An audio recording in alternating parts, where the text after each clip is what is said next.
Pro Group Management, workers' comp that works for you.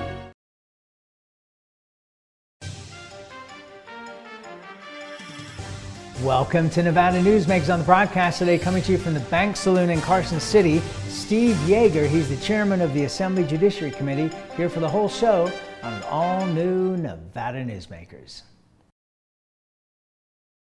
What do you count on? You count on your power every day. At NV Energy, we've always powered what's important to you, but we're not looking at the past. We're focused on the future. While our standards are high, our rates will remain low. And our commitment to renewables isn't just meeting standards, but leading the way. Because you can count on more than just your power. You can count on the company who brings it to you. That's our promise. You can count on it. Safety. We all think about it. You think about it when he buckles in, when you check your mirrors and put away your phone. RTC thinks about safety too. In fact, we create it. Center turn lanes mean fewer blind spots. Bike lanes keep cyclists and you safe. Roundabouts reduce injury collisions, and all these crosswalks are designed to keep families like yours safe. Safety is your priority, and it's ours too. Every day, in everything we do. Retail's impact on Nevada's economy? Enormous. 8,600 businesses, large and small, employing 145,000 workers. And last fiscal year, retail paid tax on nearly $60 billion in sales. We're the Retail Association of Nevada. We support retail, we help it grow, and we mean business. RANNV.org. Pro Group Management is the place where companies can find workers' comp solutions that are designed to meet their specific business requirements. As regulations evolve, Pro Group takes a proactive approach to clear the path to make sure your business stays ahead of the curve. Knowing your workers' comp program is optimized, you can focus on other important matters related to your growing business. Pro Group Management, workers' comp that works for you. This is Nevada Newsmakers with host Sam Shad, a no-holds-barred political forum. Now, from the Nevada Newsmakers broadcast headquarters, here is Sam Shad. And back on Nevada Newsmakers, coming to you from Carson City at the Bank Saloon. And we are delighted to be joined in person, finally, because we've done so much with Zoom, by Steve Yeager. He's the chairman of the Assembly Judiciary Committee. It's great to be here, Sam. Thanks for having me. Well, pleasure to have you back on the program in person, sir. I'm just going to ask for you just for a quick reaction, because it's the biggest story in Nevada today, which is the news broken by the Wall Street Journal. The Las Vegas Sands is in an agreement right now for just over $6.2 billion to sell its Las Vegas properties, Convention Center, Madison Square Garden, their portion of it. Just what your immediate response is to that. Yeah, I read the headline. I don't know if it was last night or this morning, and I guess I'm not surprised given Mr. Adelson's passing that happened. But hopefully transition can be smooth, and we'll continue to operate. And so exciting to hear some more details about it, and if there's any other plans in the works for those properties. The only concern I have is that being that Las Vegas Sands is such a huge convention business, that the fact that they would get out now, even though they plan to invest the money in other jurisdictions, makes me concerned about the effect that has on potentially the convention business in Las Vegas. Yeah, I think that's a legitimate concern, and I guess we just have to know a little bit more about why that decision was made to sell. I feel like we're finally turning the corner here, where we're going to start getting conventions to come back. So obviously they're a key player in that, but we'll just kind of keep our ears open for any rationale as to why that might have happened. But I'm pretty confident that Las Vegas is going to return in a big way as soon as we get past hopefully the tail end of this pandemic. To say the least. Have you had your vaccination yet? I have. Yeah, I had both of them. Okay, and how you responded well? Yeah, I responded well. I had a little bit of a reaction, nothing major, just some aches and pains, but certainly well worth 12 to 24 hours of discomfort to be protected. So to anyone who's wondering whether they should get the vaccine, go get the vaccine. That's going to help us get beyond this. Couldn't agree with you more, 100%. I'm just waiting. I'm in line for the Washoe County Health District to let me know, and then I'll be in there to get my shots too. Great. How do you feel about the building? Do you want the building open as soon as possible? Yeah, I mean, I do. I think, we have to be responsible because there are a lot of people that work in that building that don't have a choice whether they're going to be there or not. So I think that's first and foremost is the safety, making sure that all of the staff who wants to get vaccinated is able to do that. And then I think once that happens, I mean, I'm looking forward to being able to open the building in some fashion. But, I think we're being slow about it because we certainly don't want to get anybody sick who works there. But with that being said, I think I said this yesterday, I think we've never been more accessible as a legislature. People can basically sit in the comfort of their homes on their couch and they can call in to testify.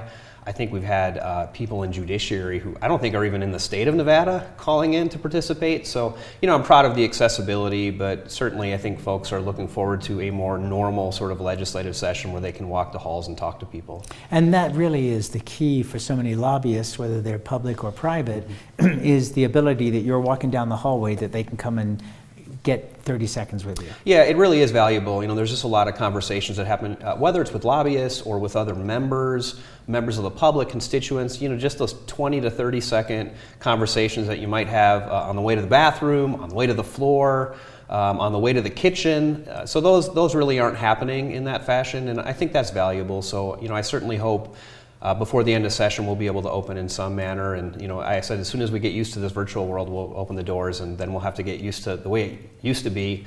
But hopefully we'll be able to maintain some kind of call-in option because, not everyone's going to feel comfortable coming into the building, members of the public who haven't been vaccinated.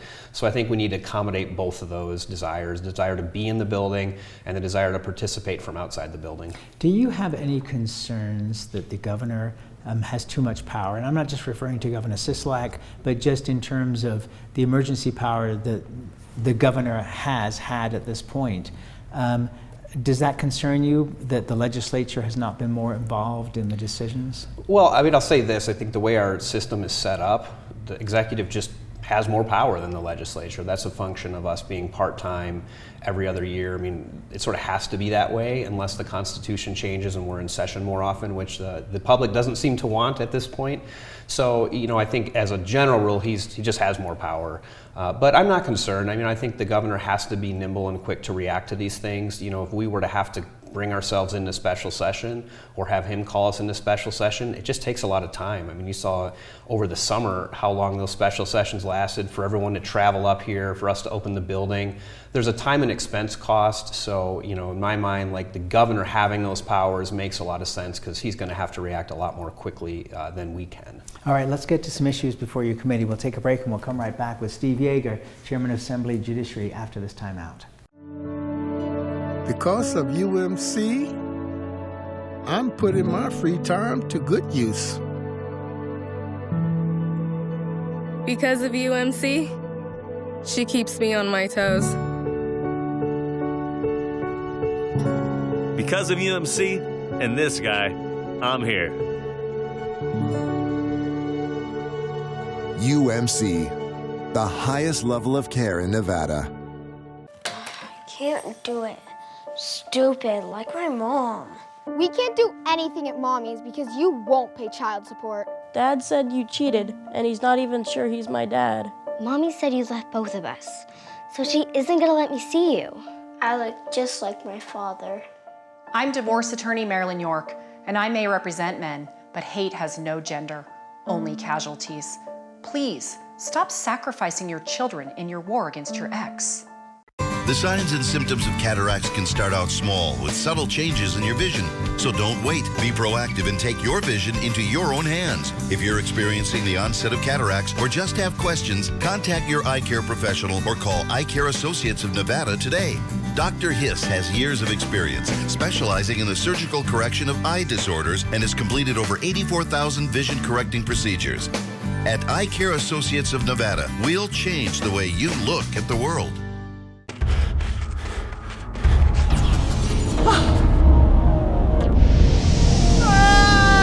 Kenny! Dad? What are you learning? This place is great. Huh? You gotta try this.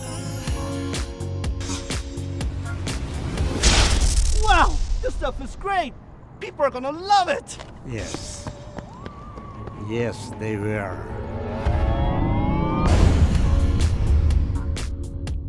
This is Nevada Newsmakers. And back on Nevada Newsmakers, we continue our conversation with Steve Yeager. He is the chairman of the Assembly Judiciary Committee. Let's talk about something that I had never heard about until all these gaming reporters started sending me stories the other day. What is entity wagering, and why does the Gaming Control Board want to get rid of this? Yeah, great question. So I was in the building, not as an elected, but as a lobbyist back in 2015, I believe it was, when this was passed and put into law. So entity wagering is basically allows like a company to wager on sports. It's like an investment pool almost. So think of, instead of investing in the stock market, you're pooling your money, and then you have someone who's wagering it at the sports book. So it was put into statute as this sort of creative investment that people might want to do. And it was really pushed at the time by Cantor Gaming. They were the main drivers behind it. So that passed in 2015. Again, I wasn't a member of the legislature, so I didn't vote on it. And here we are in 2021, and the Gaming Control Board is asking for us to repeal those statutes. And I had the same question you had, which was, well, why are we just put them in the statute? And so I guess it turns out they haven't really been utilized. And I think that's probably a result of some issues that happened with Cantor Gaming. So Which issues? Well, I don't know off the top of my head, but I know there was some negative press around Cantor Gaming, not in this arena, but other issues that they had going on. I think they had some regulatory issues perhaps in Nevada, and I could be mistaken about that, so please fact check me. But I think they just never really got it off the ground, and so according to the Gaming Control Board, it was just very rarely used, and they had identified some other issues around the country just related to some irregularities or perhaps some fraud in this arena, not in Nevada, but so they asked to remove it, and we had a hearing on it. Nobody seemed to care one way or the other, so we haven't processed the bill yet, but we likely will. And I think it was one of those good ideas that just never really materialized. On the surface, it sounds to me like it would be rife with potential problems, especially if there was illegal activity. You're going to form a company that's going to place bets. That just doesn't sound like a good idea off the top. Well, I do remember back hearing about it in 2015 and thinking that it was creative for sure. Right? People might not want to invest in the stock market, but if you have money in this pool and you have action on the Atlanta Hawks game, maybe you're going to be more interested in the game. But so it was approved in 15, but I guess it just never really happened. And so I think we're probably just going to take it out of the statute, and we can reevaluate at some point. But for now, I think folks will just have to continue to invest in the ways that they traditionally invest, and probably not in these sort of mutual fund sports pool wagering known as entity wagering. And it's interesting because really when people talk to me about investing on Wall Street, I always say, well, that's a form of gambling, unless you're going the safest route. It certainly is, and I tell people with sports betting too. I mean, it really is it's a very short-term investment where you'd result within hours or sometimes minutes if you're doing in-play wagering. So people have to understand that there are risks in all those kind of investments, but the sports wagering just didn't seem to appeal to folks who are investing in traditional markets. What else is the Gaming Control Board looking to accomplish in this session through Judiciary? It was really only a couple of bills that we heard from them, and I can't say there was really anything major. It was more just sort of cleanup of existing language, so I don't think there are any sort of big ticket items. We're still talking a lot about sports, online poker, and trying to get more compacts signed into law. I think that's something that we're sort of actively working to do, but we're just waiting for other states to come on board. I think with sports betting happening in a lot of other states like Michigan, Pennsylvania, we may be able to see those come on board, and finally maybe we'll have a robust online poker market in the US. I don't think we'll ever approach what we did back in when they had the big international conglomerates that were running illegal online poker, but I think that's probably a focus, but other than that, not too much in the gaming realm. Do you see online gaming, sports betting, as a major percentage of a property's income? Because, like for example with poker, I've talked to operators who say, poker doesn't really make us a lot of money, but if the husband or wife of the poker player is sitting there playing slots, that's how we make our money. Yeah, I think you're exactly right about that. Sports betting is not a huge revenue generator for the properties in terms of the actual betting, but it's getting people in the door, it's having them stay the night, eat at restaurants, play other games. So, it really is that amenity that brings people into the property. And, if you think of some of our big properties, particularly in Las Vegas, they have really nice sports books, cutting edge TVs, the highest definition TVs you've ever seen. So they're hoping to get people in the door to spend some money and enjoy some time there. But I don't think it's ever going to be the point where it's a big revenue generator. And if it got to that point, it probably tells you that you're doing it wrong because you're charging too much to the customer to place the bets. Marijuana lounges, while we're on the topic of casinos. Very exciting. So do you think that we're actually going to see them? Obviously not at the properties, because as long as it's a federal crime, then until that changes, then the gaming properties can't have that. And they've also been concerned about the closeness of dispensaries, let alone marijuana lounges, to their properties.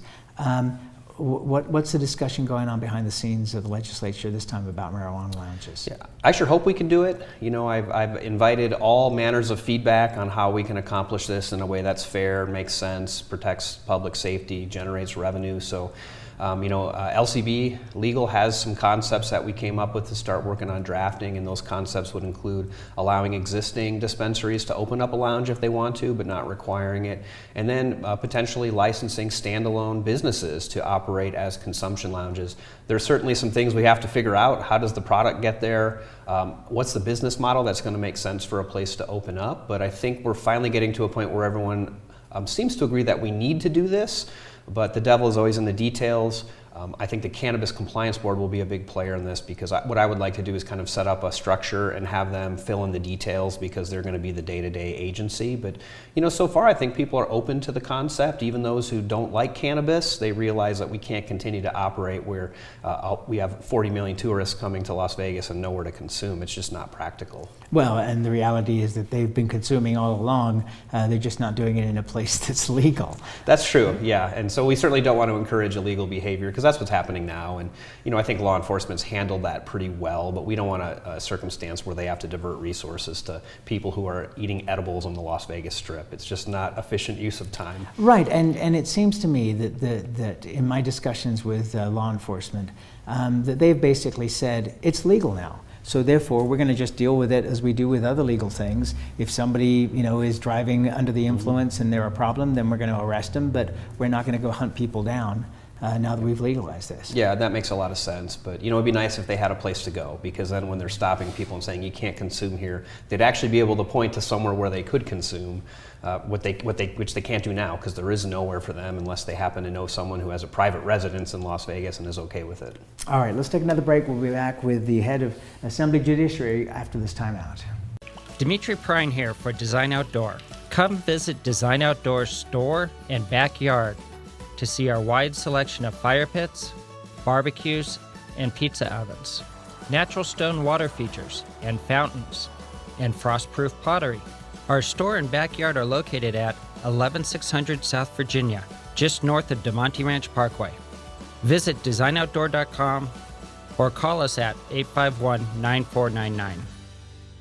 One of the most psychologically damaging things parents can do to children in divorce is disparage one another, which is why I can't believe I even have to make this commercial. Half of your kids' genetics come from this person you're spewing hate about. Your children have the right to love you both, but more than that, they deserve to love themselves. Marilyn York might be a men's rights divorce attorney, but this is for every selfish parent. Shut up!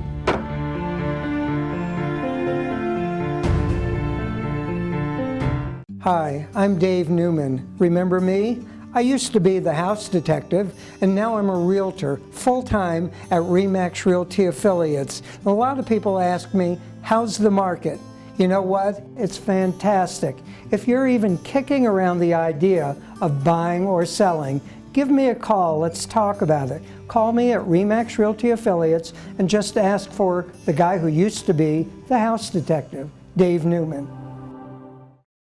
Everyone is talking about opioids, but they're not the only drugs that can be harmful if taken in large quantities or not as prescribed. You also need to be aware of side effects from anxiety drugs, muscle relaxants, sleep aids, and stimulants. Mixing prescription drugs with other drugs or alcohol can be dangerous.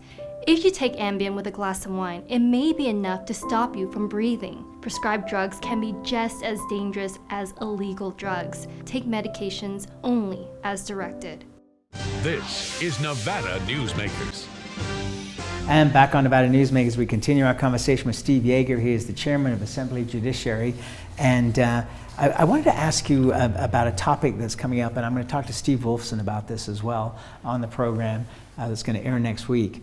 You know, are you concerned that there are now lawsuits pertaining to the chair of Senate Judiciary and, you know, also to the Senate Majority Leader in regards of working for both the DA's office at the same time as serving as legislators? The problem apparently is going to be if things get overturned in the courts because of that dual role. What are your thoughts on that, and should the legislature be dealing with them? Well, I'm not surprised there was a lawsuit. I mean, I think some form of this lawsuit's been filed, I don't know, 5, 6, 7 years in a row, maybe more. But you know, I think we just need some guidance. I feel that the statute is pretty clear that, you know, local government employees can serve, but you know, this maybe is a new wrinkle on the lawsuit. So I think we just need some guidance. But I mean, I think if I were at the prosecutor's office, I might be somewhat concerned about what the impact that would be. I mean, you certainly don't want cases that were prosecuted by competent prosecutors to be thrown out on, you know, what really, I don't want to say a technicality, but really is something folks couldn't have foreseen. So I think we just need some guidance on how to move forward on that issue. It could really open up a Pandora's box, though, couldn't it? Because if one lawsuit results in overturning a conviction, then couldn't attorneys go back and look at every conviction that has been gotten through people who were in both jobs? I think they could, and so I think that's why we need some guidance on what's going to happen. But that certainly, you know, could be an issue if one lawsuit gets, or one case is won and a case gets reversed. And I think we certainly don't want that because, you know, you can kind of say whatever you want about whether folks should be able to serve in dual roles, but I don't know that anyone believes that these were somehow like wrongful prosecutions or they weren't competent prosecutors. So I think, you know, there's a lot of interest in making sure that those remain final adjudications. Okay, so who provides the guidance? Well, I think it'll be the courts, most likely through the lawsuit. You know, they're going to have to decide this issue that I think is up in front of them, and you know, they'll have to decide. Even if they decide in favor of the plaintiffs in this case, then it's a question of what's the remedy. Is it just going forward? Are they going to look back at cases and start undoing cases? I think generally there's a reluctance for courts to do that unless there's really a compelling reason to. It's going to be very interesting. The Nevada Independent has done a lot of good reporting on the issues, you know, criminal justice reform, which is, of course, you know, your biggest deal here at the legislature. I'm presuming it's your biggest deal here at the legislative session. Yeah, it's still really important to me. I mean, I'd say my biggest issue is making sure we run a good Judiciary Committee, and you know, the Speaker can be proud of what we do. But we're certainly continuing to work on quite a bit of criminal justice reform. Okay, so let's talk about a couple of the issues. The use of force. Where are we with that? So most of that legislation is starting over in the Senate through Senator Dallas Harris. So we kind of have a wait and see approach over in the Assembly. We'll see what comes out of the Senate, and you know, then we'll take up those bills. But I know she's working on a couple of pretty substantial bills, and I think she's still working through all the input she's received to get those out of drafting. What about death penalty? Yeah, so there's 2 death penalty bills. There's one in the Assembly Judiciary Committee. There's one in the Senate Judiciary Committee. I don't think either bill is ready yet. We haven't received them from legal, but you know, I'm looking forward to once we getting that bill to hopefully hearing ours, and hopefully we can get it moving through the system and get it passed, because truth is we can't execute anyone in this state due to unavailability of the drugs, and it costs a lot of money to pursue the death penalty with really no result at the end. You know, has there been discussion about firing squads, things like that? You know, other alternatives to those drugs? I'm sorry, I'm not being facetious. No, I don't think there have been any, you know, real discussions about it. Nobody's really, you know, sort of proffered that as an alternative. I mean, they do have it, I think, in Utah or one other state, but I can't imagine asking our state employees to be part of a firing squad. I think there's certainly some PTSD that would happen there. That's an interesting look at that. What are the other top issues in terms of criminal justice reform that you want to get accomplished by the end of this session? So, we're really looking at fines and fees and how we treat folks in the criminal justice system. One of the issues we have is it's kind of a one-size-fits-all. No matter what your income is, you tend to get the same fine or same fee. And what we're starting to see is that low-income folks, especially during the pandemic, they just can't pay these fines and fees. And there's all these other consequences. Their driver's license gets suspended. They're not able to go to work. So we're trying to make, I'd say, the criminal justice system more fair and more equitable, more individualized. It's a tough task because the system is so big, but I think you see a lot of legislation on those areas to say, how can we be a little bit more fair and help people move beyond whatever might have happened and get their life back together? I interviewed Chris Hicks, the Washoe County DA, a couple of weeks ago on the program, and at the end of a very thoughtful interview, I asked him what keeps you up at night, and he said the legislature. Does he have a right to feel that way? Sure, he has a right to feel that way, and he's been an active participant in what we've been doing criminal justice-wise over the last few sessions. I don't expect that to change. I mean, we value all opinions and all perspectives, but we're trying to get it right at the end of the day, and we don't always agree with prosecutors, we don't always agree with public defenders, we don't always agree with the judiciary, but as the legislative branch, it's our obligation to do that, so I'll continue to welcome his input on these issues. Okay, so what keeps you up at night? Nothing really. I sleep really well because the days are really long and busy, so nothing keeps me up at night, and then when that alarm goes off, I feel a little bit sad that it's already time to get up. What's been the pushback from the DAs? What are the biggest issues that they're concerned about? I think they don't want their discretion eroded, and judges often feel like this as well. They want to have unfettered discretion, I think, to treat cases as they want to, and I think that's they're right. I mean, I understand where they're coming from, but I think as the legislature, we need to set the state policy, and giving that kind of discretion can really result in unjust prosecutions and unjust results. So, I think that's kind of where they're coming from. And that's where we have to leave it. Please come back again before the end of the session because it's great to see you in person. I'd be happy to. Thanks for having me, Sam. Thank you. Always a pleasure. And we'll be right back. Brian Culpa Photography was born in the rolling hills of Massachusetts, and now he can help you experience the stunning beauty of Nevada in a whole new way through the power of flight. Flying has always been a passion for Brian, and at Brian Culpa Photography, he can make your imagination soar. Brian has the creative mind and tools to tell your unique story. Experience the bird's eye view at brianculpaphotography.com. Hi, my name's Marilyn Miner, and I'm sure you'd agree that Nevada's a very special place to live.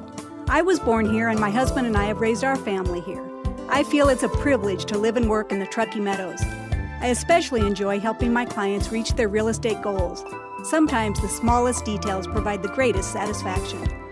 I'd be complimented to talk to you about your next move. Call Marilyn Miner at Dixon Realty, 742-1280, or log on to marilynminer.com. Safety. We all think about it. You think about it when he buckles in, when you check your mirrors and put away your phone. RTC thinks about safety too.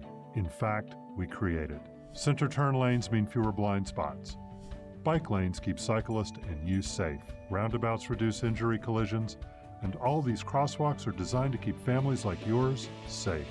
Safety is your priority, and it's ours too. Every day, in everything we do. Pro Group Management specializes in providing industries with the necessary components to satisfy and exceed workers' comp requirements.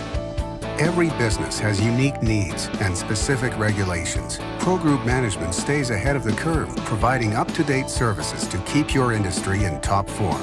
Discover how we simplify your tasks, improve efficiency, and reduce expense to keep you moving in a positive direction.